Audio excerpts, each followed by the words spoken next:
So guys welcome back to my channel drones. तो आज हम बात करेंगे ड्रोन के डायनामिक्स के बारे में। ड्रोन उड़ता कैसे है, ड्रोन का कंट्रोल सिस्टम क्या है और ड्रोन वर्कआउट कैसे करता है। सो गाइस मेरा नाम है ऋतिक, आइए शुरू करते हैं। What are drones? Drones are UAV, unmanned aerial vehicles. Unmanned aerial vehicle क्यों बोलते हैं हम? क्योंकि टेक्नोलॉजी की टर्म से बात करने जाए तो हमें ड्रोन को ग्राउंड स्टेशन से ट्रांसमीटर से कंट्रोल करना पड़ता है। हम ड्रोन में बैठ के उसे उड़ा नहीं सकते।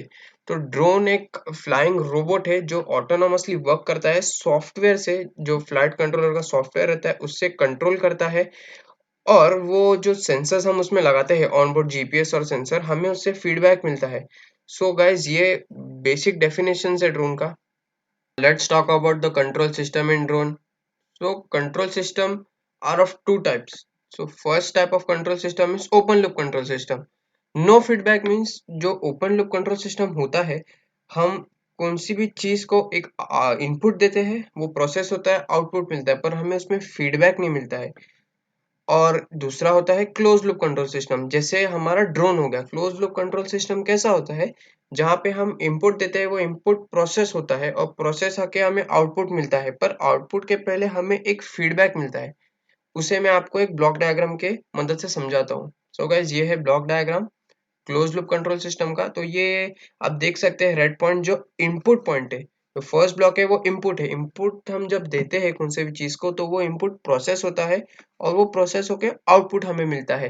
पर ये जो आप देख सकते हैं यहाँ पे एक फीडबैक गया है वापस। फीडबैक मीन्स क्या रहता है गाइस? फीडबैक मीन्स कौन सी भी चीज हम आउटपुट चाहिए तो उस पे फीडबैक हमें मिलता है कि वो पॉजिटिव रह सकता है फीडबैक और नेगेटिव भी रह सकता है। वो फीडबैक जाता है इनपुट के पहले। ये जो कर्सर से मैं दिखा रहा हूँ ये हो गया उसका समिंग पॉइंट।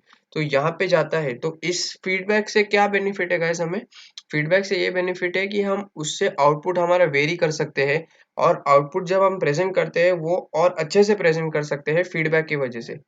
सो ये कंट्रोल सिस्टम का मेन डेफिनेशन हो गया। कंट्रोल सिस्टम होता क्या है? और गाइस कंट्रोल सिस्टम हर जगह है, चाहे वो आपका माउस हो, लैपटॉप, कीबोर्ड। नेचर भी एक कंट्रोल सिस्टम ही है। So now let's see what are the control system in drones. Talking about the stabilization process of a drone means control system of a drone. Let's see a block diagram to understand it more clearly.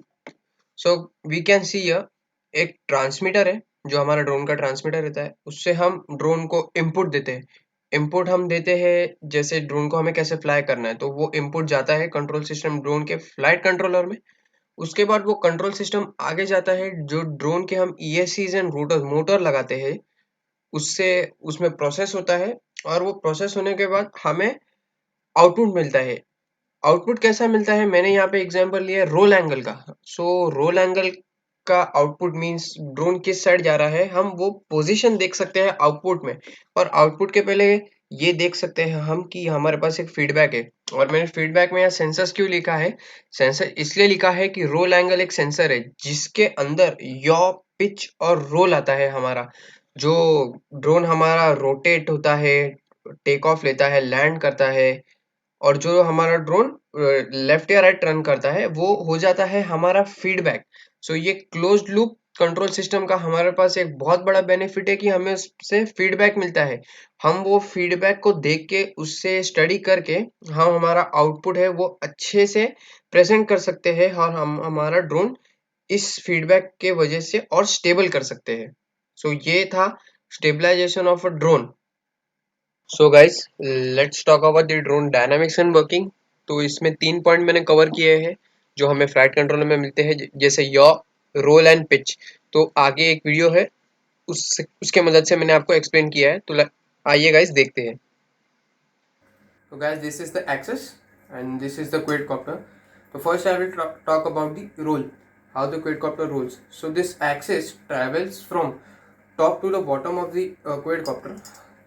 So guys, to roll the quadcopter on this axis, on this side, the ESC and the flight controller will reduce the speed of this motors and will increase the speed of this motors to roll at this side. And to roll axis at this side, the ESC and the flight controller will increase the speed of this motors and decrease the speed of this motors. So now talking about the pitch. So pitch of this quadcopter travels across the quadcopter from left to right. So to move the quadcopter forward, the ESC will decrease the speed of the front motors and will increase the speed of the rear motors, so it will move forward. So to move backward, the ESC and the flight controller will decrease the speed of the front motors and it will increase the speed of the back motors, so it will move backwards. So now talking about the yaw, the axis of the yaw travels from center of the drone, as I have kept, to move it in a clock or anti-clock direction.